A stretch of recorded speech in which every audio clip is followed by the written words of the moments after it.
ನಾನು ಪ್ರಾಥಮಿಕ ಶಿಕ್ಷಣ ಬಂದ್ಬಿಟ್ಟು ಕೂಡ್ಲಿಗಿ ತಾಲೂಕು, ಬಳ್ಳಾರಿ ಡಿಸ್ಟಿಕ್ಕು, ಕನ್ನಕನಕಟ್ಟೆಯಲ್ಲಿ ನಮ್ಮ ಚಿಕ್ಕಮ್ಮ ಮನೆಯಲ್ಲೇ ನಾವು ಓದಿದ್ದು. ನಮ್ಮದು ಬಂದ್ಬಿಟ್ಟು ಜಾಯಿಂಟ್ ಫ್ಯಾಮಿಲಿ, ನಮ್ಮ ಸ್ವಂತ ಊರು ಕೊಡಬಾರತ್ತ. ಸೊ ಜಾಯಿಂಟ್ ಫ್ಯಾಮಿಲಿ ಏನಾಯಿತು ಅಂದರೆ ನಮ್ಮಲ್ಲಿ 25 ಮೆಂಬರ್ಸ್ ಈಗಲೂ ಆಗಿರ್ತಿದ್ದೀವಿ. ಸೊ ಅಲ್ಲೇನಾಯಿತು, ಎಲ್ಲರೂ ವ್ಯವಸಾಯ ಮಾಡ್ತಿದ್ದಾರೆ. ಸೊ ಈಗ ನಮ್ಮ ತಂದೆಯವರೇ ಮಾಡಿದ್ರು ಅಂದರೆ, ಎಲ್ಲರೂ ವ್ಯವಸಾಯ ಮಾಡಿದರೆ ಮುಂದೆ ಒಬ್ಬ ಮಾರ್ಕೆಟಿಂಗ್ ಈಗ ಹೊರಗಡೆ ಪ್ರಪಂಚ ತಿಳ್ಕೊಳ್ಳೋದಾಗೆ ನಮ್ಮ ಮಕ್ಕಳು ಜಾಣ ಬೇಕು ಅಂತೇಳಿ ನಮ್ಮ ಅಪ್ಪಾಜಿಯವರು ಅವಾಗಲೇ ಸ್ವಲ್ಪ ಬುದ್ಧಿವಂತಿಕೆ ಓಡಿಸಿ ನಮ್ಮ ಚಿಕ್ಕಮ್ಮನಿಗೆ ಸ್ವಲ್ಪ ನಾನು ಭಯ ಪಡ್ತಾ ಇದ್ದೆ ಚಿಕ್ಕಮ್ಮರಿಗೆ. ಸೊ ಅಲ್ಲಿ ಹೋದರೆ ಸ್ವಲ್ಪ ಏನೋ ಒಂದು ಓದ್ತಾನೆ, ಒಂದು 4 ಅಕ್ಷರ ಕಲಿತಾನೆ ಅಂತೇಳಿ ನಾನು ಅಲ್ಲೇ ಬಿಟ್ಬಿಟ್ರು ಬಾಲ್ಯ ಜೀವನ. ಅಲ್ಲಿ ನಾನು 7th ಮುಗಿದ್ಬಿಟ್ಟು ನೆಕ್ಸ್ಟ್ ನಾನು ಗುಡೇಕೋಟೆ ಅಂತೇಳಿ ಒಂದು ಕೂಡ್ಲಿಗಿ ತಾಲೂಕಲ್ಲಿ ಒಂದು ರೆಸಿಡೆನ್ಸಿಯಲ್ ಸ್ಕೂಲ್, ನಮ್ಗೆ ಹಾಸ್ಟೆಲ್ ಅಲ್ಲಿಗೆ ನಮಗೆ ಆಪೋಸಿಟ್ ಅಲ್ಲಿ ಹೈಸ್ಕೂಲ್ ಶಿಕ್ಷಣ ಮುಗಿಸಿದ್ದು. ನೆಕ್ಸ್ಟ್ ನನ್ನ ಹರಪಳ್ಳಿ ತಾಲೂಕಿಗೆ, ಹರಪಳ್ಳಿಯಲ್ಲಿ ಬಂದೆ ಕಾಲೇಜಿಗೆ, ಎಡಿಬಿ ಕಾಲೇಜ್ ಒಂದು PUC ಇದಾಯಿತು. ನಾನು ಸೈನ್ಸ್ ತೊಗೊಂಡಿದ್ದೆ, ಒಂದು ಕೆಮಿಸ್ಟ್ರಿ ಬಯಾಲಜಿ ನಾನು ಫೇಲ್ ಆಯಿತು. ಸೊ ಅವಾಗ ಸ್ವಲ್ಪ ಭಾಳ ಸಫರ್ ಆದೆ, ಏನು ಮಾಡೋಕ್ಕಾಯಿತು. ನಮ್ಮನೇಲಿ ಈ ಥರ ನನಗೆ ಮೋಟಿವೇಶನ್ ಕೊಟ್ಟಿದ್ರೆ, ನೀವು ಹಿಂಗೆ ಆಗಬೇಕು, ಈ ಥರ ಮಾಡಬೇಕು ಅಂತೇಳಿ. ಸೊ ಅದು ನಾನು ಎಲ್ಲೋ ಕಳ್ಕೊಂಡಾಗ ನನಗೆ ಭಾಳ ಬೇಜಾರಾಗ್ಬಿಡ್ತು. ನೆಕ್ಸ್ಟ್ ಏನಾದರೂ ಮಾಡಬೇಕಲ್ಲ ಅಂತೇಳಿ ಒಂದು ವರ್ಷ ಮನೆಯಲ್ಲೇ ಇದ್ದೆ. ಆಮೇಲೆ ನಮ್ಮ ತಂದೆಯವರೇ ಬೇಡಪ್ಪ ಸಾಕು, ರೈತರಿಗೆ ಸರ್ಟಿಫಿಕೇಟ್ ಇಲ್ಲ, ಯಾವ ಬೇಕಾದ್ರೂ ಇನ್ಕಮ್ ಆಗ್ಬೋದು, ಬಟ್ ಒಂದು ಜಾಬ್ ಹೇಗಂತ ಸರ್ಟಿಫಿಕೇಟ್ ಬೇಕು, ಒಂದು ಎಜುಕೇಷನ್ ಬೇಕೇ ಬೇಕು. ಅಟ್ಲೀಸ್ಟ್ ನೀನು ಗೌರ್ಮೆಂಟ್ ಜಾಬ್ ತೊಗೊಳ್ಳೋದು ಪರವಾಗಿಲ್ಲ, ನಿನ್ನ ವೈಯಕ್ತಿಕ ವ್ಯವಹಾರಗಳನ್ನ ಮೇಂಟೈನ್ ಮಾಡೋಕ್ಕಾದ್ರೂ ನಿನ್ನೊಂದು ಬುದ್ಧಿಶಕ್ತಿ ಬೇಕು ಅಂತೇಳಿ ನನಗೆ ಭಾಳ ಫೋರ್ಸ್ ಮಾಡಿದರು. ಆ ಒಂದು ಫೋರ್ಸಬಲಿಂದ ನಾನು ಡಿಪ್ಲೊಮಾ ಹೋದೆ. ಇಲ್ಲೇ DRR ಕಾಲೇಜಿಗೆ ಅಪ್ಲಿಕೇಶನ್ ಹಾಕಿದೆ. ಸೊ ಅಲ್ಲಿ ನನಗೆ ಕಾನಗಲಲ್ಲಿ ನನಗೊಂದು CS ಬ್ರ್ಯಾಂಚ್ ಅಂತೇಳಿ ನನಗೆ ಸೆಲೆಕ್ಟ್ ಆದೆ. ಅಲ್ಲಿ ಹೋದೆ ನಾನು. ಅಲ್ಲಿ ಒಂದು 3 ವರ್ಷ ನಾನು ಮುಗಿಸ್ಕೊಂಡೆ, CS ಮುಗಿಸ್ಕೊಂಡು ನೆಕ್ಸ್ಟು ಡಿಪ್ಲೊಮಾ CS ಮುಗಿಸಿದ ಮೇಲೆ ನನಗೆ ಯಾವುದು ಕಾಲ್ ಫಾರ್ಮು ಅಥವಾ ಜಾಬಿಗೆ ಹೋಗ್ಬೇಕು, ಈ ಥರ ನಾನು ಗೌರ್ಮೆಂಟ್ ಅಪ್ಲೈ ಮಾಡಬೇಕು ಅಂತ ಮನೆಯಲ್ಲಿ ಎಷ್ಟೋ ಫೋರ್ಸ್ ಇದ್ದು ನನಗೆ ಯಾಕೆ ಇಂಟ್ರೆಸ್ಟ್ ಬರ್ತಿರಲಿಲ್ಲ. ಬಟ್ ನನಗೆ ಯಾವಾಗ ಹೇಳೋದು ಮನಸ್ಸು ಏನೋ ಒಂದು ಬಿಸ್ನೆಸ್ ಮಾಡಬೇಕು, ನನಗೊಂದು ಮಾರ್ಕೆಟಿಗೆ ಹಿಡಿತಾಡ್ಕೋಬೇಕು, ನಾನೊಂದು ಗುರುತಿಸ್ಬೇಕು ಒಂದು ಸಮಾಜದಲ್ಲಿ. ಬಟ್ ಈ ಥರ ಒಂದು ನನ್ನ ತಲೆಯಲ್ಲಿ ಯಾಕೆ ಓಡ್ತಾ ಇತ್ತು. ಅದನ್ನು ನಾನು ಅದಕ್ಕೆ ಏನೇನು ಬೇಕು, ನನಗೆ ಫಸ್ಟ್ ಮಾರ್ಕೆಟ್ ಬೇಕು ಅನ್ನೋಕ್ಕೋಸ್ಕರ ನಾನು ಭಾಷೆ ಕಲಿಬೇಕು. ಸೊ ಈ ಥರ ನನ್ನ ತಲೆಯಲ್ಲಿ ಓಡ್ತಾ ಇದ್ವು. ಸೊ ಭಾಷೆ ಕಲಿಬೇಕಂದ್ರೆ ನಾನು ಎಲ್ಲ ಜೊತೆ ಬೆರಿಬೇಕು. ಸೊ ಇಲ್ಲಿ ನಾನು ಲೋಕಲೇ ನಮ್ಮ ಹಳ್ಳಿ ಜೀವನದಾಗಂತ ಸಾಧ್ಯನೇ ಇಲ್ಲ. ಹಾಗಂತ ಥಿಂಕ್ ಮಾಡಿ ನಾನು ಬೆಂಗಳೂರಿಗೆ ಹೋದೆ. 3 ವರ್ಷ ಮುಗಿಸ್ಕೊಂಡು ನಂದು 2011 12 ನನಗೆ ಕ್ಲಿಯರ್ ಆಯಿತು. ನಾನು ಅವಾಗ ಒಂದು 6 ತಿಂಗಳು ನಾನು 6 ವರ್ಷ ನಾನು ಹೋದೆ, ನಾನು ಬೆಂಗಳೂರಿಗೆ ಹೋದೆ. ಸೊ ಅಲ್ಲಿ ಒಂದು ನಾನು ಸ್ಟಾರ್ಟಿಂಗ್ ಸಂಬಂಧಿಸಿದ 6,500 ರೂಪಾಯಿ. ಸೊ ಏನೋ ಒಂದು ಮಾಡೋಣ ಅಂತೇಳಿ 1 ವರ್ಷ ಪ್ರಯತ್ನ ಪಟ್ಟೆ. ಸೊ ನಂದು ಇಲ್ಲಿ ನಮ್ಮಮ್ಮ ನನಗೆ ಅವಾಗ ಸ್ವಲ್ಪ ಖರ್ಚಿಗೆ ಪಾಕೆಟ್ ಮನಿ ಕೊಡ್ತಾಯಿದ್ರು. ಅದು ನನಗೆ ಗೊತ್ತಿಲ್ಲ, ಸಾಲಾಗಿ 1 ಲಕ್ಷ ರೂಪಾಯಿ ಹೋಗ್ಬೇಕಂತ. ಸೊ ಅದನ್ನು ನಾನು ತೀರ್ಸೋಕ್ಕೋಸ್ಕರನೇ ನಾನು ಆ ಕಂಪ್ನಿ ಬಿಟ್ಟು ಬೇರೆ ಇನ್ನೊಂದು ಕಂಪ್ನಿ ಹುಡ್ಕೊಂಡು ಹೋದಾಗ ಅಲ್ಲಿ ನನಗೆ 12,000 ರೂಪಾಯಿ ಸಂಬಳ ಕೊಟ್ಟರು ಸ್ಟಾರ್ಟಿಂಗಲ್ಲಿ. ಖುಷಿ ಆಯಿತು. ಆದರೆ ಅದು ತಮಿಳ್ನಾಡಿಗೆ ಹೋಗ್ಬೇಕಂತ ಇದು ಮಾಡಿದ್ರು. ಅವಾಗ ನನಗೆ ಭಾಷೆನೇ ಗೊತ್ತಿರಲಿಲ್ಲ, ಬಟ್ ಹಿಂದಿ ಬರ್ತಾಯಿತ್ತು. ಬಟ್ ಅವಾಗ ನಾನು ಹೋದೆ. ಅಲ್ಲಿ ತಮಿಳ್ನಾಡಲ್ಲಿ ಕೊಯಂಬತ್ತೂರು ಅಂತ ಒಂದು ಪ್ಲೇಸು, RMC ವಿಘ್ನೇಶ್ವರ ಕಾಂಕ್ರೀಟ್ ಅಂತೇಳಿ. ಅಲ್ಲಿ ಏನಪ್ಪ ಅಂದರೆ ಸೂಪರ್ವೈಸರ್ ವರ್ಕ್ ಮಾಡ್ಬೇಕಾಯ್ತು. ಸೊ ಅಲ್ಲಿ ನೋಡೋಣ, ನನಗೇನಪ್ಪ ಸಾಲ ಸೇರಿದ್ದು ಸಾಕಪ್ಪ ಆಮೇಲೆ ನಾನು ಅವತ್ತಿನ ಮಟ್ಟಿಗೆ ಒಂದು ಚಾಲೆಂಜ್ ತಗೊಂಡು ಹೋದೆ. ಅಲ್ಲಿ ತಮಿಳು ಬರ್ತಾ ಇಲ್ಲ, ಅವ್ರಿಗೆ ಹಿಂದಿ, ಅವ್ರಿಗೆ ಕನ್ನಡ ಹಿಂದಿ ಅರ್ಥ ಆಗ್ತಿರಲಿಲ್ಲ. ಸೊ ಹಾಗೆ ಒಂದು 3 ತಿಂಗಳು ಬೈ ವಾಕಲ್ಲೇ ನಾನು 2.5 ಕಿಲೋಮೀಟರ್ ನಡೀತಿದ್ದು ರೂಮಿಂದ ನಾನು ಇದಕ್ಕೆ ಪ್ಲ್ಯಾಂಟಿಗೆ. ಸ್ವಲ್ಪ ಕಲ್ತ್ಕೊಂಡೆ ತಮಿಳನ್ನ. ಆವಾಗ ಸ್ವಲ್ಪ ಅಡ್ಡಾಡಕ್ಕೆ ಹಚ್ಚಿದೆ. ಅವಾಗ ಅಡ್ಡಾಡಿದ ಮೇಲೆ ಸೊ ಮಾರ್ಕೆಟಿಂಗ್ ಇದೆ, ಈ ಥರ ಮಾಡಬೇಕು. ಸೊ ನಾನು ಅವಾಗೇನೋ ನಾನು RMC ಹಾಕಬೇಕು ಅಂತಲೇ ಅಷ್ಟರ ಮಟ್ಟಿಗೆ ನಾನು ತಲೆಯಲ್ಲಿ ಪ್ಲ್ಯಾನಿಂಗ್ ಮಾಡ್ತಾಯಿದ್ದೆ. ಸೊ ಅಲ್ಲಿ ಲೆವೆಲ್ಗೆ ಇದ್ದಾಗ ಅವಾಗ ಒಂದು 10 ತಿಂಗಳಲ್ಲಿ ಅಲ್ಲಿ ಸೂಪರ್ವೈಸರ್ ಸಡನ್ನಾಗಿ ನನಗೆ ಪ್ರಮೋಷನ್ ಆಯಿತು ಇನ್ಚಾರ್ಜ್ ಆಗಿ. ಮತ್ತು ಬೆಂಗಳೂರಿಗೆ ಕರ್ಸ್ಕೊಂಡ್ರು. ಆಮೇಲೆ ಅಲ್ಲೊಂದು 3 ತಿಂಗಳು ವರ್ಕ್ ಮಾಡಿದೆ. ಸೊ ನನಗೆ ಯಾಕೆ ಸ್ಯಾಟಿಸ್ಫ್ಯಾಕ್ಷನ್ ಆಗಿಲ್ಲ, ಎಷ್ಟು ದಿನ ಅಂತ ಹಿಂಗೆ ಒಬ್ಬರು ದುಡಿಬೇಕು ಅಂತೇಳಿ ನಾನು ಮತ್ತೆ ಇಲ್ಲಿ ನಾನು ಮೆಕ್ಕೆಜೋಳ ವ್ಯಾಪಾರ ಮಾಡಬೇಕು ಅಂತೇಳಿ ಊರಿಗೆ ಅಂದ್ಕೊಂಡು ಬಂದಿದ್ದಾನು. ಸೊ ಇಲ್ಲಿ ನನಗೆ ಯಾವುದೇ ಥರದ್ದು ನನಗೆ ಇಲ್ಲಿ ಅವಕಾಶ ಸಿಗಲಿಲ್ಲ. ನಾನಂದರೆ APMC ಮಾರ್ಕೆಟಲ್ಲಿ ಅಡ್ಡಾಡಿದೆ. ಸೊ ಏನೋ ಒಂದು ಗುಮಾಸಕ್ಕೆ ಸೇರ್ಕೊಳ್ಳೋಣ ಫ್ರೀಯಾಗಿ, ಫಸ್ಟ್ ನೋಡೋಣ ಅವ್ರು ಹೆಂಗೆ ಲೆಕ್ಕಾಚಾರ ಮಾಡ್ತಾರೆ, ಯಾವ ಥರ ವ್ಯವಹಾರ ಮಾಡ್ತಾರೆ, ಬ್ಯಾಂಕಲ್ಲಿ ಅವ್ರು ಹೆಂಗಿರುತ್ತೆ ಅದನ್ನು ತಿಳ್ಕೊಳ್ಳೋಕ್ಕೋಸ್ಕರನೇ ಎಲ್ಲ ಪ್ರಯತ್ನ ಪಟ್ಟೆ. ಆದರೆ ಯಾವುದೂ ನನಗೆ ಲೈಫ್ ಸಿಗಲ್ಲ. ನಮ್ಮ ಫ್ರೆಂಡ್ ರೂಮಲ್ಲಿ ಹೋಗ್ಕೊಂಡೆ. ಸೊ ಅಲ್ಲಿ ಒಂದು ಏನಾಯ್ತು ಅಂದರೆ ಗಡಿಗುಡ್ಡಲ್ಲಿ ಹೋಗ್ಬಿಟ್ಟು ಒಂದು ಪೇಂಟ್ ಅಂಗಡಿ ಇತ್ತು. ಸೊ ಅಲ್ಲಿ ನನಗೆ ಒಂದು ಹಿಂಗೆ ಜಸ್ಟ್ ಲೆಕ್ಕ ಬರ್ಕೊಳ್ಳೋದಷ್ಟೇ ಕೆಲಸ ಅಂತೇಳಿ ಸೇರಿಸ್ಕೊಂಡಿದ್ರು. ನನಗೆ ಅಲ್ಲಿ ಉಳಿದಿದ್ದೇನೆಂದರೆ ಪೇಂಟ್ ಫೀಲ್ಡ್ ಇದು, ಪೇಂಟೆಲ್ಲ ನನಗೆ ಅವಾಗಿನ ಏನು ಗೊತ್ತಿಲ್ಲ ನನಗೆ. ಸೊ ಅದೇನಾಯ್ತು ಅಂದರೆ ಹಿಂಗೆ ಒಂದು 6 ತಿಂಗಳು ವರ್ಕ್ ಮಾಡಿದೆ. ಸ್ಯಾಟಿಸ್ಫ್ಯಾಕ್ಷನ್ ಆಯಿತು, ಅವೆಲ್ಲ ಆಯಿತು. ಸರಿ, ಅವ್ರು ಏನು ಮಾಡಿದ್ರು ಅಂದರೆ ಅವರು ಆ್ಯಕ್ಚುಲಿ ಅಂಗಡಿ ಇರ್ತಿರಲಿಲ್ಲ, ವೀಕ್ಲಿ 1 ಟೈಮ್ ಬರೋರು, ಲೆಕ್ಕ ತಗೊಂಡು ಹೋಗೋರು. ಸೊ ಅವ್ರದ್ದೇ ಒಂದು ಮಾರ್ಕೆಟ್ ಇತ್ತು. ಆ ಮಾರ್ಕೆಟ್ ಮೂಲಕ ನಾವು ಅವ್ರು ಹೆಂಗೆ ಹೇಳ್ತಾರೆ ಹೋಗ್ತಿದ್ವಿ. ಸೊ ಅಲ್ಲಿ ನನಗೆಲ್ಲ ಸ್ವಲ್ಪ ಎಕ್ಸ್ಪೀರಿಯನ್ಸ್ ಆಯಿತು. ಇದು ಮಾರ್ಕೆಟ್ ಅಂದ್ರೆ ಹಿಂಗಿರುತ್ತೆ, ಕಂಪ್ನಿ ಹಿಂಗಿರುತ್ತೆ, ಡೀಲರ್ಶಿಪ್ನ ತೊಗೋಬೇಕು, ಕಂಪ್ನಿ ಈ ಥರ ರೆಸ್ಪಾನ್ಸ್ ಮಾಡುತ್ತೆ, ಈ ಥರ ಸ್ಕೀಮ್ ಕೊಡ್ತಾರೆ, ಈ ಥರ ನಾವು ಇದು ಮಾಡ್ಬೇಕು, ಸ್ವಲ್ಪ ಅಲ್ಲೆಲ್ಲ ಅರ್ಥ ಆಯಿತು. ಅದಾದಮೇಲೆ ಒಂದು ವರ್ಷ ಆದ ತಕ್ಷಣ ಅವ್ರು ಮುಚ್ಚಿಬಿಟ್ರು.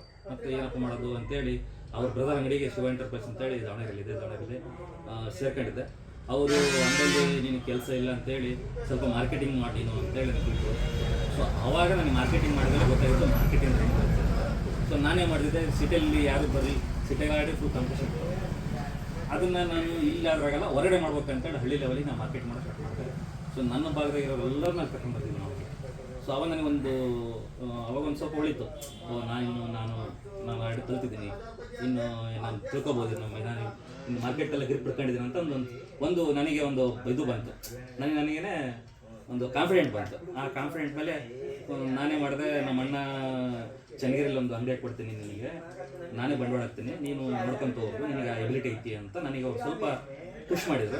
ಅವಾಗ ನಾನೇ ಅನ್ಕೊಂಡೆ, ಅವ್ರು ಅಷ್ಟೊಂದು ನನ್ನ ಮೇಲೆ ನಂಬಿಕೆ ಇಟ್ಟರ ಮೇಲೆ ನಾನು ಸ್ವಂತ ತಗೋಬಾರ್ದು ಅಂತೇಳಿ ಕುಚಿದೂರಲ್ಲಿ ಬಂದು ನಾನು ಒಂದು ಅಂಗಡಿ ಆಗಕ್ಕೆ ಸ್ಟಾರ್ಟ್ ಮಾಡಿದೆ. ಸೊ ಅದೇ ಟೈಮ್ ಲಾಕ್ಡೌನು ನನಗೊಂದು ಪ್ಲಸ್ ಪಾಯಿಂಟ್ ಲಾಕ್ಡೌನಲ್ಲಿ. ಸೊ ಸಿಟಿ ಒಳಗೆ ಹೋಗಿದ್ದಿಲ್ಲ, ಸೊ ನಾನು ಏನೇ ಮಾಡ್ಲಿಕ್ಕಿದ್ರು ಹೋಗಿತ್ತು. ಸೊ ನನ್ನ ಬಿಸ್ನೆಸ್ ಕ್ಲಿಕ್ ಹಾಕೋದೊಂದು ಕಾರಣ. ಎರಡನೇದೇನಪ್ಪ ಅಂದರೆ ಮನೆಯಲ್ಲಿರೋಂಥ ಪರಿಸ್ಥಿತಿಗಳು ಇವತ್ತು ನಾನು ನಿಲ್ಲಿಸಿದೆ.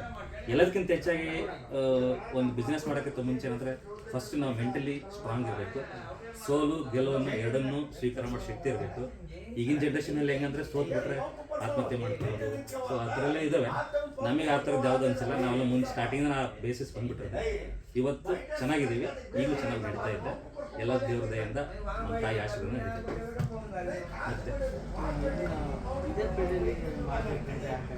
ಇಲ್ಲ, ಆ್ಯಕ್ಚುಲಿ ನಾನು ಬಂದಿದ್ದು ಮೆಕ್ಕೆಜೋಳ ವ್ಯಾಪಾರ ಮಾಡ್ಬೇಕಂತ ಬಂದಿದ್ದು. ನನಗೆ ಅಲ್ಲಿ ಅವಕಾಶ ಸಿಗಲಿಲ್ಲ. ಯಾವುದಾದ್ರೂ ಮಾಡೋಕ್ಕೆ ಈಗ ಬಿಸ್ನೆಸ್ ಆದಮೇಲೆ ಇದನ್ನೇ ಮಾಡಬೇಕು, ಇದನ್ನೇ ಮಾಡಬಾರ್ದು ಅಂತ ಯಾವುದು ರೂಲ್ಸ್ ಇಲ್ಲ.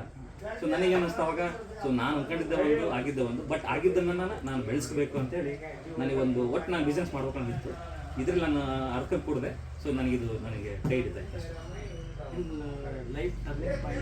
ನನ್ನ ಲೈಫ್ ಟರ್ನಿಂಗ್ ಪಾಯಿಂಟ್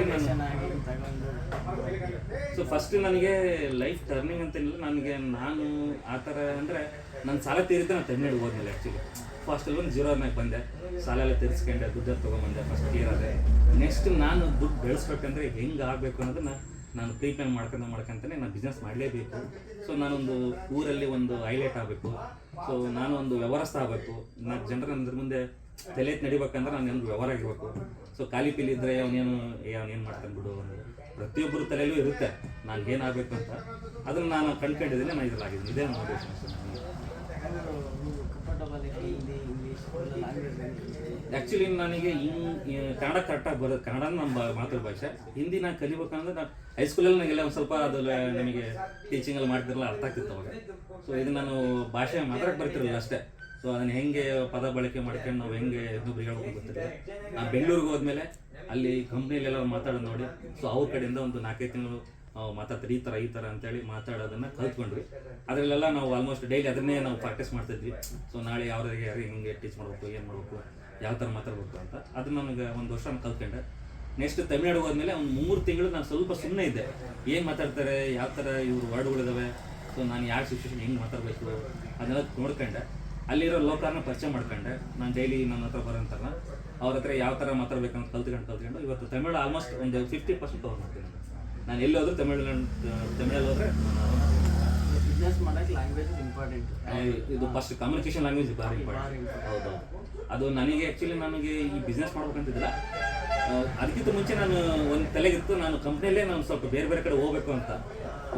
ಅವರು ಓಡಿಸಿದ ಒಂದು ಪ್ಲ್ಯಾಂಟ್ ಖಾಲಿದೆ, ಹೋಗಿ ಬಂದರು. ನಾನು ರೆಡಿ ಇದ್ರು ಕೂಡ ಯಾಕೋ ಗೊತ್ತಿಲ್ಲ, ಮತ್ತೆ ಬೆಂಗಳೂರು ಕರ್ಸ್ಕೊಂಡ್ರು. ನೆಕ್ಸ್ಟ್ ಚೆನ್ನೈಲಿ ಹೋಗಿತ್ತು, ಅಲ್ಲಿ ಇರ್ಬೇಕಂತ ಆಸೆ ಇತ್ತು. ಅವ್ರು ಯಾಕೆ ಕರ್ಸ್ಕೊಂಡು ಹೋಗಿತ್ತು, ಕರ್ಸ್ಕೊಂಡು ನಾನು ಅಲ್ಲಿಗೆ ಡ್ರಾಪ್ ಮಾಡ್ಕೊಂಡು ಮತ್ತು ನಮ್ಮ ಮರಳಿ ನನ್ನ ಗೂಡಿಗೆ ಅಂತ ಬಂದು ನಾನು ಇಲ್ಲೇ ನಾವು ಮಾಡಬೇಕು. ಎಲ್ಲಿ ಕಳ್ಕೊಂಡಿದ್ದೀನಿ, ಎಲ್ಲಿ ನನ್ನ ಬಗ್ಗೆ ಕೆಡ್ದ ಅಭಿಪ್ರಾಯ ಪಡ್ತಾರಲ್ಲ ಅಲ್ಲಿ ಬೆಳಿಬೇಕು ಅನ್ನೋದು ಆಮೇಲೆ ಛಲ ಬಿಡ್ತು. ಹಂಗೆ ನಾನು ಇಲ್ಲೇ ನನಗೆ ಸರ್ ನನಗೆ ಇಯರ್ಲಿ ಏನಿಲ್ಲ ಅಂದರೆ 50 lakhs ಟ್ರಾನ್ಸಾಕ್ಷನ್ ಇದೆ ಸರ್. ವಿತೌಟ್ GST 50 lakh ಇದೆ. ಸೊ ಚೆನ್ನಾಗಿದೆ. ನನಗೆ ಅಲ್ಲಿ ಒಬ್ಬರು ಈಗ ನಾವು ಬೆಂಗಳೂರಿಗೆ ಹೋದರೆ 30-40 ಸಾವಿರ ಸ್ಯಾಲ್ರಿ ಬರುತ್ತೆ. ಬೇಸಿಕ್ ಸ್ಯಾಲ್ರಿ 20,000 ಇದೆ. ನಾನು ತಿಂಗಳಿಗೆ ಏನಿಲ್ಲ ಅಂದರೆ 50,000 ರೂಪಾಯಿ ಆರಾಮಿಲ್ಲೇ ತೊಗೊತೀನಿ.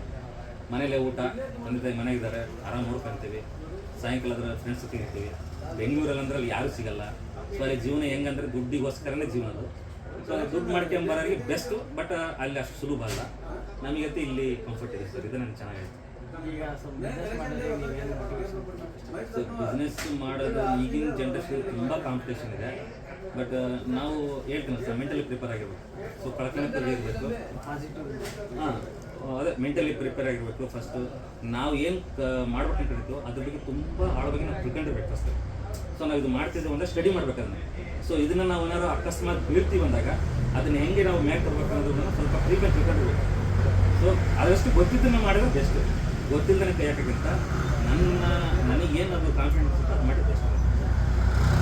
ಈಗೇನಂದರೆ ಎಲ್ಲ ಬ್ಯಾಂಕ್ ಸಿಸ್ಟಮ್ ಮಾಡೋದು, ಸೊ ಸಾಲ ಕೊಡಬೇಕಾದ್ರೆ ಎಲ್ಲೋ ಒಂದು ಕಡೆ ಕಾಣಿ ಇಟ್ಟರೆ ರೈತರಿಗೆ ಅಂತಲೇ ಒಂದು ಬಿಸ್ನೆಸ್ ಲೋನ್ಸ್ಗಳು ಕೊಡ್ತಾರೆ. ಆಮೇಲೆ ಇನ್ನೊಂದು ಏನಪ್ಪ ಅಂದರೆ, ಎರಡನೇದು ಸಿಟಿಯಲ್ಲಿ ದೊಡ್ಡದು ಸಮುದ್ರ ಅದು. ಸೊ ಅಲ್ಲಿ 100 ಜನ ಬೀಳ್ತಾರೆ, 100 ಜನ ಹೇಳ್ತಾರೆ. ಬಟ್ ಎಲ್ಲೆಲ್ಲಿ ಅವಶ್ಯಕತೆ ಇದೆ ಏನು ಅನ್ನೋದನ್ನು ಸ್ಟಡಿ ಮಾಡಿ ಆ ಏರಿಯಾದಾಗೆ ನಾವು ಇಟ್ಟರೆ ಆಟೋಮೆಟಿಕ್ ಗ್ರೋತ್ ಆಗೇ ಬಿಡ್ತೀವಿ. ಸೊ ಇಲ್ಲಿ ಅವಶ್ಯಕತೆ ಇದ್ದಿಲ್ಲ, ಇಲ್ಲೊಂದು ಪೇಂಟಿಂಗ್ ಬೇಕಾಗಿತ್ತು, ನನಗೆ ಅದು ಅರ್ಥ ಆಯಿತು. ನನಗೆ ಕೊಟ್ಟರು ಒಂದು ಆಪ್ಷನ್ಸ್ ಇತ್ತು. ನನಗೆ ಟ್ರಾನ್ಸ್ಪೋರ್ಟಿಂಗ್ ಸ್ವಲ್ಪ ನನಗೆ ಭಾಳ ದೂರ ಆಗುತ್ತೆ, ಅಲ್ಲಿ ನಾನು ರೂಮ್ ಮಾಡ್ಕೋಬೇಕಾಗಿತ್ತು. ಸೊ ನಾನೇ ಮಾಡಿದೆ, ಇಲ್ಲಿ ನಮ್ಮ ನೇಟಿವ್ ಪ್ಲೇಸ್, ನಾನು ಇಲ್ಲೆಲ್ಲ ಸುತ್ತ ನನ್ನ ರಿಲೇಷನ್ಸ್ ಹೋಗ್ತಾರೆ. ಸೊ ಇದೊಂದು ಸೆಂಟ್ರ್ ಆಗುತ್ತೆ, ಫ್ಯೂಚರ್ಲಿ ಇದೊಂದು ಏರಿಯಾ ಆಗದೇ ಇರುತ್ತೆ ಅಂತ ಒಂದು ನಂಬಿಕೆ ಇಟ್ಟು ನಾನು ಹಾಕಿದೆ. ನನಗೆ ಇದು ನಾನು ಚೆನ್ನಾಗಿ ಕೈ ಹಿಡಿತು, ತುಂಬ ಚೆನ್ನಾಗಾಯಿತು. ಬೇರೆಯವ್ರು ಬೇರೆ ಥರ ಥಿಂಕ್ ಮಾಡ್ತಾರೆ, ಬಟ್ ನಾನು ಹೇಳಿದ್ರು ಆ ಥರ ಡೌನಲ್ಲಿ ಹಾಕು, ಕೊಟ್ಟೋರಲ್ಲಿ ಇಡು, ಅಲ್ಲೆಲ್ಲ ಮಾರ್ಕೆಟ್ ಚೆನ್ನಾಗಿದೆ, ಆಟೋಮೆಟಿಕ್ ಬೆಳೆಯುತ್ತೆ ಅಂತ. ಸೊ ಇಲ್ಲಿ ಏನಪ್ಪ ಅಂದ್ರೆ ಇಲ್ಲಿ ಪೊಟೆನ್ಷಿಯಲ್ ಏರಿಯಾ ಇದೆ. ಇಲ್ಲಿ ಹೆಚ್ಚು ಮೇಲೆ 40-50 ಹಳ್ಳಿಗಳು. ಸೊ ದಾವಣಗೆರೆ ಕಾಂಪಿಟೇಷನ್ ಏರಿಯಾ ಇದು ಕೂಡ. ಸೊ ದಾವಣಗೆರೆ ರೇಟಲ್ಲೇ ಕೊಡ್ತಾ ಇದ್ದೀನಿ ಆಲ್ಮೋಸ್ಟ್. ದಾವಣಗೆರೆ 50 ಅಂಗಡಿ ಅಂದರೆ 50 ರೇಟ್ ಇರುತ್ತೆ. ಸೊ ಅದನ್ನು ಬಟ್ ದಾವಣಗೆರೆ ರೀಚಬಲ್ ರೇಟ್ ಕೊಡ್ತದೆ. ಇಲ್ಲಿ ನನಗೆಲ್ಲ ಅರೌಂಡ್ 50 lakhs ಆರಾಮ ನಾನು ಸೇಲ್ ಮಾಡ್ತೀನಿ ವರ್ಷಕ್ಕೆ. ತುಂಬ ಚೆನ್ನಾಗಿದೆ ಗ್ರೋತ್ ಆಗಲಿ ಅಂತ ನಾವು ಸರ್. ಕಿಶನ್ ನನ್ನ ಹತ್ರ ಇರೋದು ಪಿಡ್ಲೆಟ್ ಕಂಪ್ನಿ ಇದೆ, ಏಷ್ಯನ್ ಇದೆ, ಆಮೇಲೆ ಬಿರ್ಲಾ ಇದೆ, ಆಮೇಲೆ ಸ್ವಲ್ಪ 4 ಕಂಪ್ನಿಗಳು ಮೇಂಟೈನ್ ಮಾಡ್ತೀವಿ. ಕೆಲವೊಂದು ಕಂಪ್ನಿಲಿ ಕೆಲವೊಂದು ಕ್ವಾಲಿಟಿ ಚೆನ್ನಾಗಿದೆ. ಸೊ ಯಾವ್ಯಾವ ಚೆನ್ನಾಗಿದಾವೋ ಅದನ್ನು ಮಾತ್ರ ನಾವು ಖುಷಿ ಮಾಡ್ತೀವಿ. ಏಷ್ಯನಲ್ಲಿ 100ಗೆ ಒಂದು 99% ಒಳ್ಳೆ ಪ್ರಾಡಕ್ಟ್ ಇದೆ. ಇನ್ನು 1%ಗೋಸ್ಕರ ಬೇರೆ ಬೇರೆ ಕಂಪ್ನಿಯಲ್ಲಿ ನಾವು ಕೆಲವೊಂದನ್ನು ಚೂಸ್ ಮಾಡಿ ಅವನ್ನು ನಾವು ಕಂಪ್ನಿಗೆ ಇಲ್ಲಿರೋ ಕಸ್ಟಮರ್ಗೆ ನಾವು ಕೊಡ್ತೀವಿ. ಬಟ್ ತುಂಬ ಚೆನ್ನಾಗಿದೆ. ಬಟ್ ಇನ್ನು ಮುಂದೆ ಏನಾಗುತ್ತೋ ಗೊತ್ತಿಲ್ಲ, ಇಲ್ಲಿವರೆಗೂ ತುಂಬ ಚೆನ್ನಾಗಿದೆ. ಇಲ್ಲ, ಇನ್ನು ಮುಂದೆನೂ ಚೆನ್ನಾಗಿ ಆಗಲಿ ನಿಮ್ಮ ಕಂಪ್ನಿ ಅಂತ ನಾವು ಎಲ್ಲರ ಆಶೀರ್ವಾದ ಇರಲಿ ಬೇಕು ಅನ್ನೋದು ನನ್ನ ಉದ್ದೇಶ. Thank you. Okay, thanks.